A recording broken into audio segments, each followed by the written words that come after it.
Bonjour à tous, bonjour Jacques Cheminade. Bonjour Joanna Claire. Alors on est samedi 6 janvier 2018. En cette nouvelle année, Macron doit partir lundi pour Pékin. Il va rencontrer Xi Jinping. Il y restera 2 jours, c'est une visite d'État, c'est donc une visite qui doit être très importante. Il y a une énorme délégation qui doit partir avec lui et on annonce une pluie de contrats qui seront signés. Alors je voulais tout simplement te demander, qu'est-ce qu'il faut en attendre de cette visite, qu'est-ce que tu en penses ?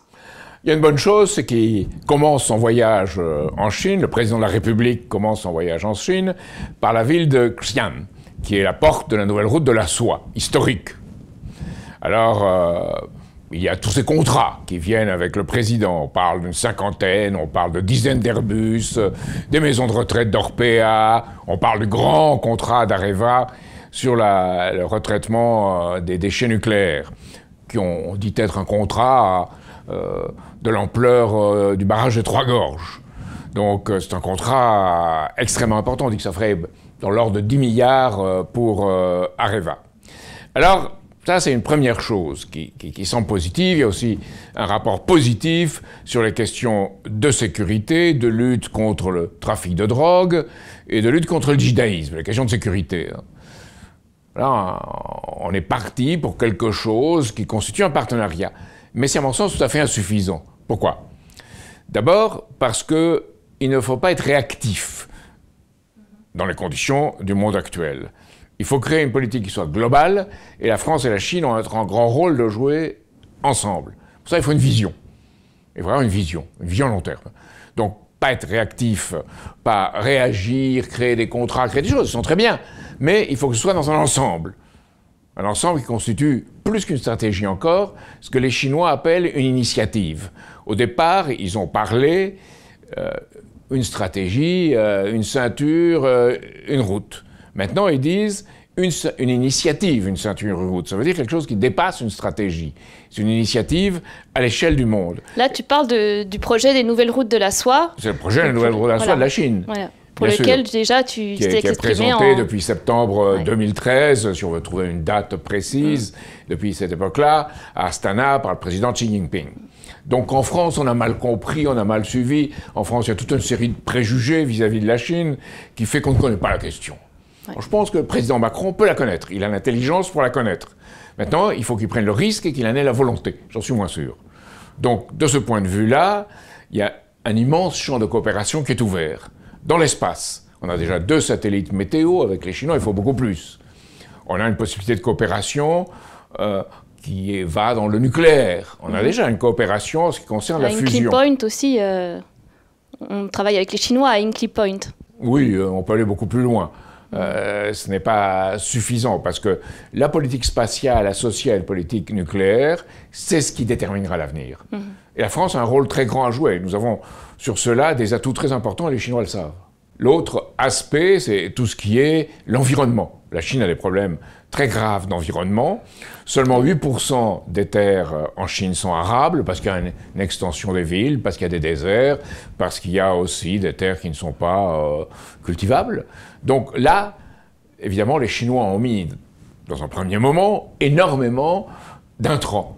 Et nous avons des sociétés qui permettent de maîtriser cela. Alors il faudrait aller plus loin, avoir des gens qui pratiquent tout notre type d'agriculture, depuis la permaculture jusqu'à la culture extensive. Et là, on a une possibilité de filière agricole, de coopération avec les Chinois, dans tous les niveaux. Mais là, faire venir Veolia, faire venir Suez Environnement, c'est très bien.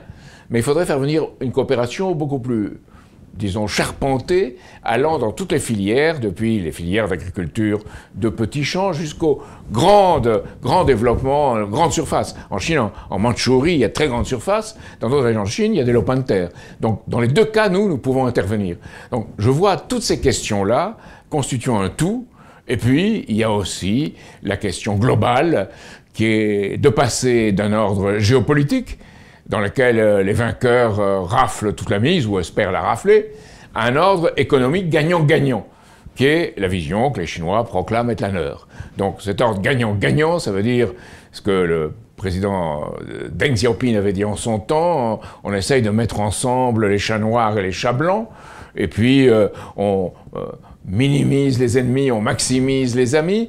Bref, il y a une politique d'ensemble qui doit être jouée. Et il se pose, dans cette politique d'ensemble, une question fondamentale, qui est un aboutissement principal de la nouvelle route de la soie, qui est l'Iran. Et là, oui, l'Iran, la France en a joué par rapport à l'Iran pour apaiser et stabiliser la situation dans tout ce que je pourrais appeler l'Asie du Sud-Ouest. Et là, la France a un rôle à jouer. Donc c'est une vision d'ensemble. Ce que je voulais dire, c'est que cette visite du président Macron doit s'inscrire dans une vision d'ensemble. Alors je crois qu'elle a un sens. Je pense que les gens autour de lui l'ont beaucoup moins. Bah justement, Bruno Le Maire a affirmé, il a donné une interview, c'était au Wall Street Journal, je crois, il me semble que c'était le 29 décembre, où il a affirmé vouloir, que la France voulait créer un axe commercial Paris-Pékin en passant par Moscou.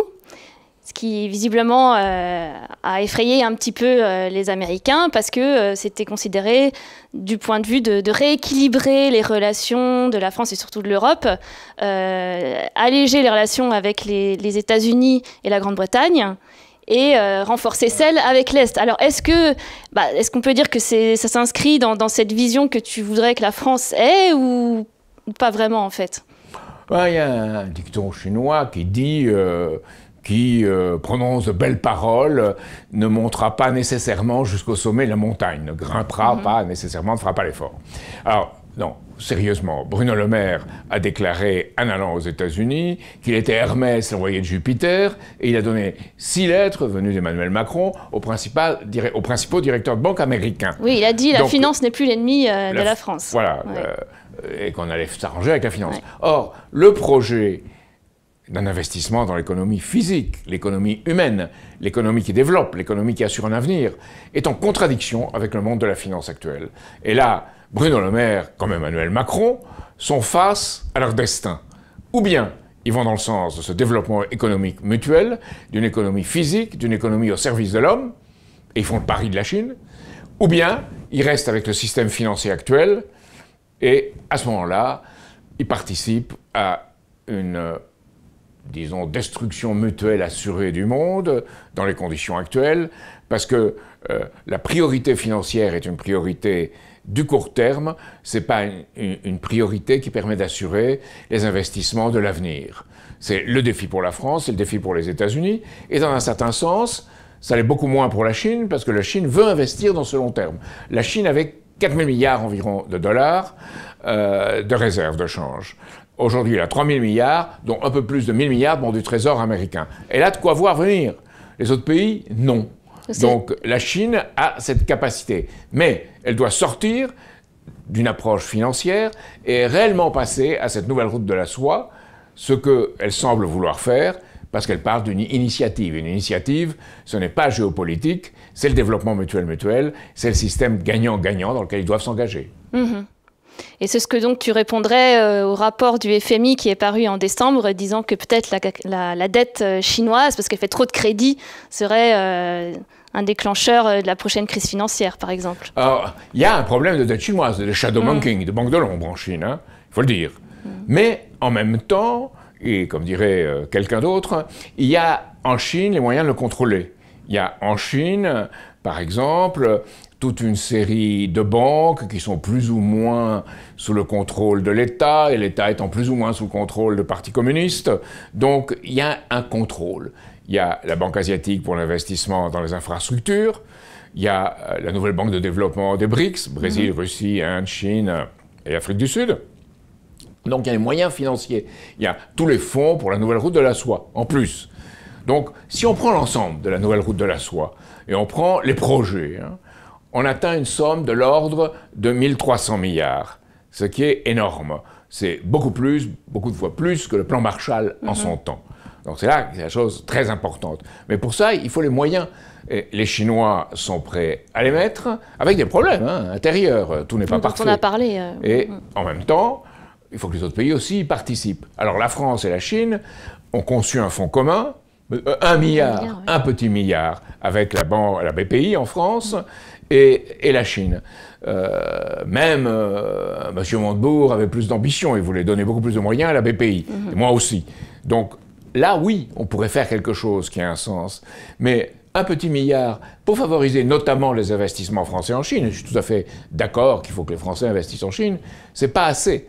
En même temps, les Chinois, vous savez, le commerce entre la France et la Chine est très déséquilibré. Oui. 30 milliards. La France Donc, importe beaucoup plus que... les Chinois nous disent, moi, on est prêt à importer les produits français, offrez-nous-en. Et ils vont faire une réunion à Paris à laquelle moi-même, je pense, participer, donner mon soutien et participer sur des Chinois prêts à importer des produits français. Parce qu'on sait aujourd'hui, et toutes les critiques s'élèvent sur ça, d'un côté on dit la Chine va avoir une crise, c'est terrible, c'est un système basé sur crédit, etc. Et de l'autre côté on dit, mais la Chine exporte trop et ne peut pas importer assez. Et ces trains de la nouvelle route de la soie qui arrivent à Lyon, venant de Chine, de Wuhan, quand ils arrivent à Lyon, repartent plein ils aussi. Repartent à vide. Ouais. Est-ce que les Chinois essayons de faire en sorte qu'ils repartent à plein et que ce ne soit pas seulement des produits de luxe pour la nouvelle classe moyenne, riche, chinoise, que ce soit pour tout le monde. Donc là, il y a un effort à faire, il y a une réflexion. Et c'est là que c'est une réflexion qui est encore plus qu'une stratégie, c'est de penser à un système du futur où la France, avec l'Europe, et là oui avec l'Europe, mais pas avec l'Union européenne telle qu'elle est, avec la véritable Europe, l'Europe, disons, qui est en accord avec sa mission dans l'histoire, face avec la Chine cet accord de développement mutuel, en espérant qu'un jour, les États-Unis eux-mêmes rejoignent cette perspective et que ce soit ce qu'on a appelé un pont terrestre mondial, ce que nous appelons cela, pour qu'il y ait une perspective de développement économique mutuel qui assure la paix dans le monde, qui est menacée aujourd'hui. Il faut être sérieux sur cette question-là. Et pas une politique géopolitique qui conduirait à la guerre. Et justement, pour sortir un petit peu de cette image qu'on a de la Chine, avec ces problèmes qui existent, la pollution, les inégalités, le régime autoritaire, etc., qu'est-ce que tu penses que la Chine peut apporter aux Français ? Peut-être déjà concrètement dans le type de rapports commerciaux qui peuvent s'établir, mais plus profondément, même culturellement. Et qu'est-ce que ça peut amener à la France, la Chine ? Nous sommes tous un peu chinois, parce que la première révolution industrielle dans le monde, et ça commence à être connu, ce sont des historiens anglais, qui souvent sont plus intelligents que les autres, qui ont bien montré qu'elle avait eu lieu sous les Song du Nord en Chine. Les Tang, puis les Song du Nord. On parle d'une période entre 960 et 1270 en Chine. Une période où il y a eu en Chine un développement énorme. Alors qu'ici, c'était le Moyen-Âge. Ici, c'était encore, je dirais, il y avait les cathédrales, hein, avec des liens à l'époque qui avaient lieu indirectement, à travers notamment les pays musulmans, avec la Chine. Hein. Il faut voir qu'il y avait des liens, même à cette époque-là. C'est pas seulement Marco Polo. Mais c'était la route de la soie de l'époque. Elle aboutissait dans les pays en Kazakhstan, Ouzbékistan, Turkménistan, en Iran, d'où l'importance de l'Iran pour la Chine, mais aussi elle arrivait avec certains effets jusqu'à nous. C'est pas vrai qu'il y avait une rupture complète entre la route de la soie chinoise et ce qui se passait en Europe. Bref, qu'avaient les Chinois? Qu'ont inventé les Chinois? C'est extraordinaire. Kaifeng, qui était la capitale des Song du Nord, la ville la plus peuplée du monde, 1 million d'habitants. Si l'on veut voir dans le financier, la première monnaie imprimée dans le monde, d'État, c'est eux. La traction par chaîne, qui avait été inventée dans des perspectives d'ailleurs de recherche sur l'astronomie, c'est eux. C'est avec ça qu'on a les bicyclettes, hein. C'est la chaîne des bicyclettes, elle vient de là. Le rouet, c'était eux. Et les grandes aciéries. Il y avait des fonderies à l'époque en Chine en particulier où il y avait plus de 1000 personnes. Il y en avait beaucoup, il y avait plus de 100 personnes. Notamment dans toute la partie du Henan, la partie où est Kaifeng. Mais pas seulement, à Guangzhou par exemple, il y en avait beaucoup. Donc il y avait, c'est à Guangzhou qu'il y avait, Guangzhou aussi, qui avait plus de 1000 personnes dans la Syrie. Donc il y avait un développement énorme dans cette Chine-là. C'est la première fois, à ma connaissance, où on a eu des cubes de viande qui permettaient de transporter de la viande préparée pour cela. Une agriculture florissante, un niveau de vie qui s'élevait beaucoup, avec des inégalités, mais les pauvres, comme aujourd'hui, c'est le cas aujourd'hui en Chine d'ailleurs, les pauvres y gagnaient. Peut-être qu'il y avait des inégalités, mais les pauvres y gagnaient. Aux États-Unis, c'est les très riches qui gagnent, et les pauvres y perdent, et les classes moyennes sont écrasées. En Chine apparaît une classe moyenne, et les pauvres ont vu leur niveau de vie s'améliorer. Nous en parlions avec différents interlocuteurs, français et chinois. Dans les années 1970, en 1978, le produit par tête en Chine était de 158 euros. Aujourd'hui, c'est 8000. Dans 2 ans, en 2020, 2 ans et demi, il le voit à 10 000.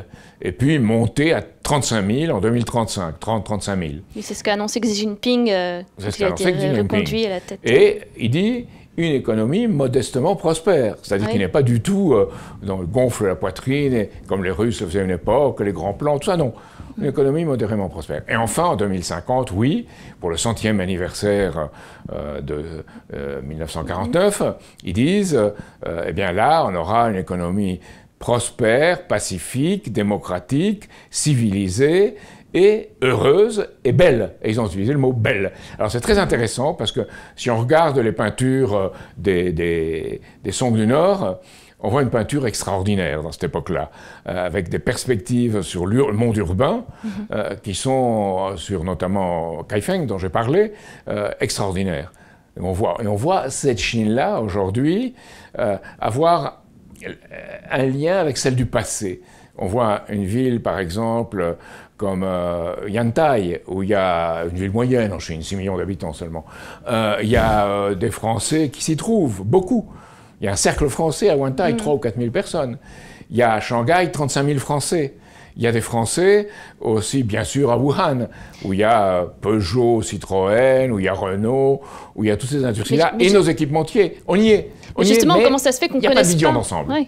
Et comment ça se fait qu'en France, on ne connaisse pas plus aussi tout ce que tu viens de raconter sur la Chine, en fait, qui est il y a 2 choses qui se passent en France. À l'exception d'une élite qui sait que tout Européen et tout Français porte en soi un Orient second. Mais dans la population et dans certains milieux politiques, on est tout à fait hostile même à la Chine. On ne la comprend pas et on est hostile. Alors, il s'agit d'anciens maoïstes. Ces anciens maoïstes sont devenus quelque part collabos du système libéral et ou également, je dirais, impliqués dans toute l'atmosphère néoconservatrice. J'ai accueilli avec intérêt ce qu'a dit le président de la République sur cela, qu'il ne laissait pas les néoconservateurs exercer leur influence en France. Hein. C'est intéressant, mais qu'ils en fassent les preuves de ça. Ça reste à prouver qu'il s'opposera à cette influence. Bref, tous ces milieux-là pensent que la Chine projette sur la Chine toute une idéologie qui est, c'est très mauvais, elle est devenue capitaliste, elle détruit la nature, l'écologie, etc. Donc on voit la Chine sous ce prisme-là. Et puis il y a une autre catégorie de gens pour qui l'Asie, c'est se méfier. On se méfie de l'Asie. Et là, il y a eu la guerre d'Indochine, il y a eu Dien Bien Phu, il y a eu toutes ces sphères-là. En même temps, dans ces milieux-là, c'est l'amour reine. Hein. On est fasciné, maton kiki, maton kiki, maton quinoise. Et en même temps, on pense que il y a du danger là, ils sont grands, ils sont puissants. C'est ce que pensaient les Anglais lorsqu'ils ont fait la politique anti-chinoise à la fin du XVIIIe siècle. Ils ont dit, mais ils sont beaucoup, ils sont 350 millions, mais c'est une menace pour nous, il faut faire quelque chose pour les diviser, et diviser pour régner. D'où les guerres de l'opium. Et il faut dire que nous, au sac du Palais d'été, on y était, hein, et Victor Hugo l'a condamné, on s'entend. Mais les Chinois savent qu'on a une autre politique, et ils la cherchent, cette autre politique, avec la France. Et c'est là ce qu'on doit leur offrir, en disant que ça peut être la France, et la France peut être aussi leader de l'Europe, mais pas avec l'Union européenne telle qu'elle est, et l'euro tel qu'il est, c'est pas possible. Parce que c'est un euro qui est au service des marchés financiers. L'euro est la courroie de transmission de ces cercles financiers qu'est allé voir Bruno Le Maire à New York, que d'autres, dont le président Macron en son temps, lorsqu'il n'était pas président, sont allés voir à Londres, ou même en parcourant à Las Vegas tout le milieu de la Silicon Valley. Et pour finir, je voudrais te demander si on pense aux Français qui galèrent, parce qu'on en a pas mal parlé à cette fin d'année, je sais plus si c'est 140 000 SDF, le nombre de travailleurs pauvres en France qui augmente. Pour 14% de la population. Ouais, voilà. Pour eux, en fait, qu'est-ce que ça peut changer dans leur quotidien si la France se met vraiment à s'impliquer dans cette initiative des nouvelles routes de la soie avec toute la pensée économique qui va derrière?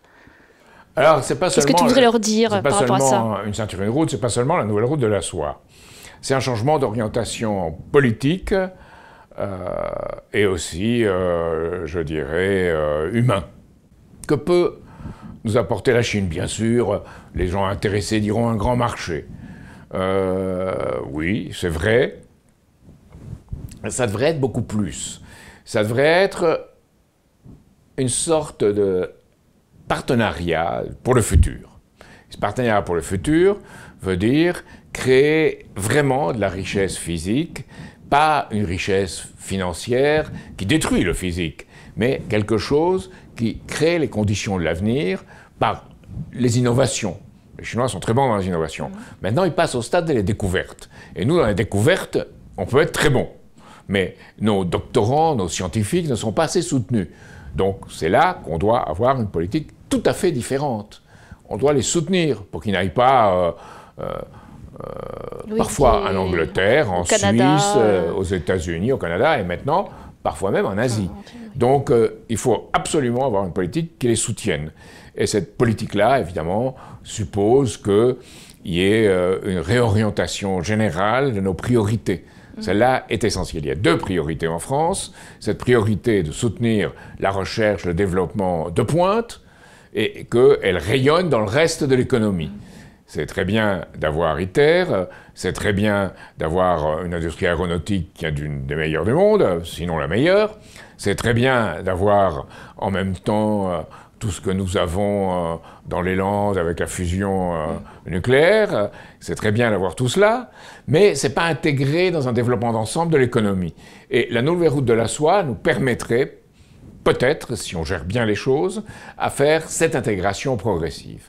Et l'autre priorité de la France, c'est 2 millions de jeunes, au moins 2 millions, qui sont perdus. Il y a tout un ouvrage qui vient sortir sur Trappes, sur la banlieue, en montrant comment il y a eu un moment de décollage avec un effort urbain, notamment de la municipalité communiste, qui avait fait ce qu'on appelle les squares, 27 centres avec des arbres, des immeubles autour. C'était un effort d'urbanisme réel et on avait obtenu les moyens. Et puis après, tout est tombé. Pourquoi?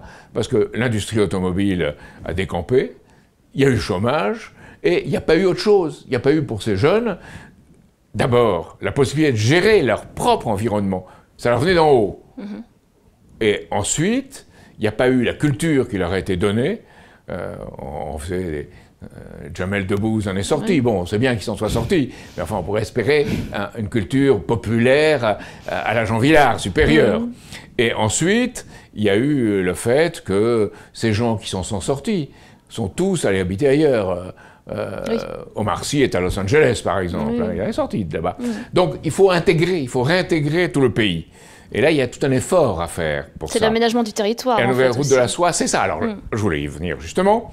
Les Chinois ont développé, en regardant ce qui se passait chez nous, une politique de planification indicative, qui n'est pas parfaite, mais qui est là. Une politique d'aménagement du territoire, parce qu'ils ont étudié comment la data avait fonctionné. Alors, eux l'ont repris, et nous l'avons perdu. C'est absolument scandaleux pour moi. Donc on doit retrouver nos sources jusqu'en Chine, comme diraient certains. Vous savez, on dit, dans un des hadiths du prophète, dans le monde musulman, dans l'islam, dit qu'il faut aller chercher la science jusqu'en Chine. Ben, nous, on doit chercher nos sources, et notre jusqu'en Chine, mais c'est aussi les Chinois qui nous ont donné en leur temps, je parlais de la révolution industrielle des Song. Alors, quiconque ne connaît pas cette révolution industrielle des Song, quiconque ne connaît pas cette histoire qui a rayonné dans toute la Chine et qui a permis le développement de la Chine et qui a été retrouvé avec Deng Xiaoping, qui l'a retrouvé dans des conditions certes qui n'étaient pas parfaites et en devant nouer des alliances qui étaient, disons, un peu comme De Gaulle a dû en nouer en France, qui n'étaient pas avec les gens qu'il aurait souhaité sans doute, mais qui a permis le redépart de la Chine comme un tout et qui fait que toute la population est concernée par ce redépart avec un taux de développement qui permet de l'intégrer et un enrichissement mutuel, avec des inégalités, mais beaucoup moins qu'en Inde. mais avec des inégalités quand même, hein, qui est aussi un problème pour eux. Pour nous, c'est pire, parce qu'on est un peu dans la roue des Américains, comme on pourrait dire. On suce la roue des Américains, c'est-à-dire qu'on a une société où les plus riches s'enrichissent énormément, la classe moyenne commence à se faire écraser, et les pauvres, eh ben, ils sont isolés. Ils ne sont peut-être pas appauvris au sens de consommation de biens, mais ils sont appauvris, très appauvris, dans leur participation à l'État, dans l'intégration culturelle. Et il y a tous sans domicile fixe, et le fait qu'en France, on a 3 800 000 mal logés. Donc tout ça, s'il y a un développement économique d'ensemble, et s'il y a un gouvernement qui est concerné par le peuple, qui gouverne vraiment, qui soit vraiment un gouvernement du peuple, par le peuple, pour le peuple. Si on a cela, et si on a la nouvelle route de la soie, alors oui, ça peut concerner tous les Français, en donnant en même temps la possibilité aux gens de gérer leur propre développement, là où ils se trouvent, et que tout ça soit comme une sorte de mouvement, de dynamique qui soit porté et poussé par le haut. C'est ça la logique qui devrait être celle de la nouvelle route de la soie, et dans laquelle nous, on a beaucoup apporté à la Chine aussi, parce que la Chine a son développement économique, ce qu'elle a fait, mais elle n'a pas la connaissance du monde, sans doute, et notamment des rapports de force au sein des pays occidentaux que nous avons. Nous les utilisons pas nécessairement pour le bien, jusqu'à maintenant. Eh bien, utilisons-les pour le bien, voyons comment on peut faire avec la Chine, mais évidemment, sans se dire, ça sera la Chine et la Russie contre les États-Unis. C'est débile, c'est géopolitique. Il faudra intégrer. Et nous avons joué ce rôle dans le monde de catalyseur, de médiateur et de possibilité de rendre possible cette intégration pour ce dont nous avons parlé déjà, ce pont terrestre mondial qui ne sera pas seulement la nouvelle route de la soie, mais qui sera un pont terrestre mondial de développement mutuel et qui assurera la paix. Et ça veut dire l'espace, ça veut dire la fusion nucléaire, et ça veut dire l'intégration de tous les peuples dans un grand projet pour les objectifs communs de l'humanité. Ça veut dire développer la Chine, et les Chinois ont commencé, ils ont changé de politique. En Chine, il y avait une politique qui était une politique d'acquisition de position. Tu veux dire en Afrique? En Afrique, oui. En Afrique, oui. L'acquisition de position, maintenant, c'est une politique où ils forment une main-d'œuvre, notamment dans l'Afrique de l'Est. Maintenant, il s'agit d'intégrer l'Afrique de l'Ouest. Il faut libérer l'Afrique de l'Ouest du franc CFA et lui permettre de faire cette politique qui sera aussi dans notre intérêt. Parce qu'on a une politique d'échange et de développement mutuel. On n'a besoin ni de la France-Afrique, ni de laisser tomber l'Afrique. On a besoin d'autre chose, une autre politique. Et elle peut s'intégrer dans cette orientation différente du monde. Et ça, c'est pourquoi nous nous battons. Et ça veut dire un système qui soit vraiment gagnant-gagnant, par le haut, en allant au-delà, avec le développement de l'Afrique, une politique de l'espace et une politique de la mer. Et on est en train de trouver des choses pour éliminer les débris dans l'espace et les déchets dans la mer. On est en train de trouver des choses très intéressantes. Et nous avons Ifremer, nous avons dans l'espace une connaissance. Donc nous avons des choses à apporter, très importantes. Mais on n'en est pas conscient. Il faut qu'on regagne notre estime de nous-mêmes. Enfin. Merci Jacques, c'est très important. Je pense que ce que vous venez de dire circule au maximum. Donc je vous invite, vous qui regardez cette vidéo, à la partager.